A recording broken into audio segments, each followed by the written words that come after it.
Direct News TV. December 8, 2023. Ahead of key Israel Hamas ceasefire vote, where do UNSC members stand?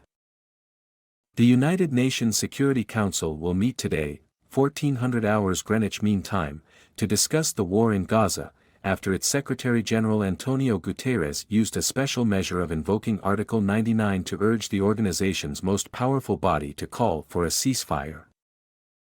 Since October 7, 17,177 Palestinians in Gaza have been killed and at least 1,147 Israelis.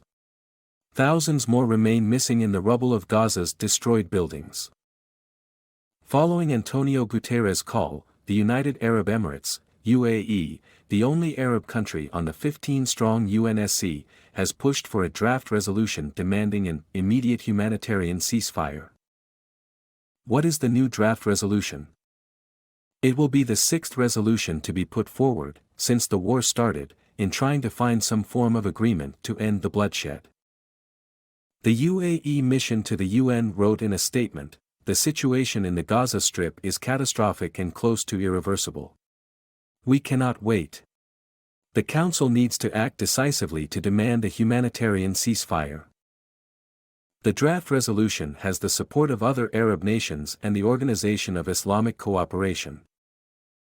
But for a resolution to be adopted, at least 9 of the 15-member UN Security Council must vote in its favor, and none of the Council's 5 permanent members, the United States, Russia, China, France and the United Kingdom, must veto the resolution. How have the 15 members voted on Gaza war resolutions so far? In addition to the 5 veto-wielding permanent members, the UNSC includes 10 non-permanent members elected every 2 years by the General Assembly. The current non-permanent members are Albania, Brazil, Ecuador, Gabon, Ghana, Japan, Malta, Mozambique, Switzerland and the UAE. The UNSC has voted on 5 resolutions throughout the war and failed to pass 4 due to a lack of consensus among the nations.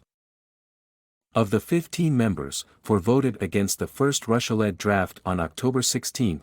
These were France, Japan, the UK and the US. The main criticism it faced was that the draft did not name or condemn Hamas. This draft called for an immediate ceasefire. Brazil led the second draft on October 18. While it condemned Hamas and called for humanitarian pauses, garnering overwhelming votes in favor, the US vetoed the resolution. This was because the resolution did not mention Israel's right of self-defense, said US Ambassador Linda Thomas-Greenfield. Russia proposed another draft on October 25, calling for a humanitarian ceasefire and the release of captives held by Hamas. However, the resolution did not condemn Hamas. Only 4 members voted in favor. The UK said it wants the UNSC to work towards a balanced text, and that the Russian draft failed to support Israel's right to self-defense. The US also led a draft resolution on October 25, calling for a humanitarian pause instead of a ceasefire. 10 members voted in favor, but permanent members Russia and China vetoed the resolution. The UNSC finally adopted a Malta-led resolution calling for humanitarian pauses and aid delivery to Gaza on November 15. The US, UK and Russia abstained, with 12 nations voting in favor. Jordan led a non-binding resolution at the UN General Assembly on October 27, calling for an immediate ceasefire in Gaza alongside unhindered access to humanitarian aid in the besieged enclave, as well as for Israel to revoke its call for northern Gaza's evacuation.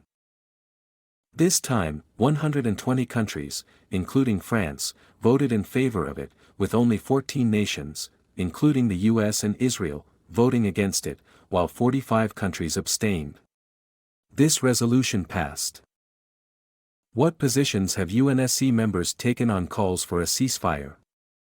Russia, China, Gabon and Mozambique all voted in favor of an immediate ceasefire during the vote that Moscow proposed on October 16, and have not changed their positions since. The UAE, which has driven the latest resolution up for discussion on Friday, has called for a ceasefire. Brazil's envoy to the UN on November 15 said that his government supported Guterres' call for a humanitarian ceasefire. Brazilian President Luiz Inácio Lula da Silva, too, had earlier called for a ceasefire. Malta and Ecuador also backed a humanitarian ceasefire at the UN on November 29. Also at the November 29 UNSC meeting, the French permanent representative to the UN called for the brief truce that was in force for a week last month to be permanent and lead to a ceasefire. Ghana, Albania and Switzerland have consistently backed humanitarian pauses, but have not voiced support for resolutions that have called for outright ceasefires. Japan has voted against calls for a ceasefire, while backing humanitarian pauses. The US and UK have vetoed resolutions calling for a ceasefire. What might happen at today's meeting? The Security Council could act on Guterres' advice and consider a ceasefire resolution in Gaza, but the US and UK in particular might veto the proposal, as they have in the past. Ian Wilson, a lecturer in politics and security studies at Murdoch University in Perth, Australia, earlier told Al Jazeera, the US will veto any resolution calling for a ceasefire, no matter how carefully it's worded. The US always vetoes anything that seeks to constrain Israel. It is absolutely counterproductive as the whole world sees them condoning and providing the arms for wholesale massacre. My name is Kingsley. Please like, share, subscribe and hit that notification bell so you can be the first to be notified whenever we post. You won't regret it.